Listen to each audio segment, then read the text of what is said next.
নমস্কার। এটা হচ্ছে একটি অশোক গাছ। একে আমি বনসাই করে রাখার চেষ্টা করছি। এই হচ্ছে অশোক ফুল। এই সময় অশোক এবং পলাশ ফুল ফোটে। এই ফুলটা বেশ কিছুদিন হলো ফুটেছিল। এখন কিছু কিছু ঝরতে শুরু করেছে। 15 দিন 20 দিন করে থাকে। এখানে আরেকটা কুঁড়ি আসছে, মানে পুরো ফুলের কুঁড়ি।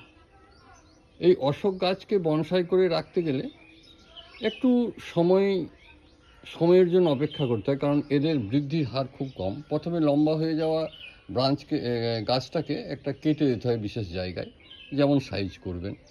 তারপর আস্তে আস্তে সাইড ব্রাঞ্চ বেরোবে, তারপর থেকে শেপ করা হয়।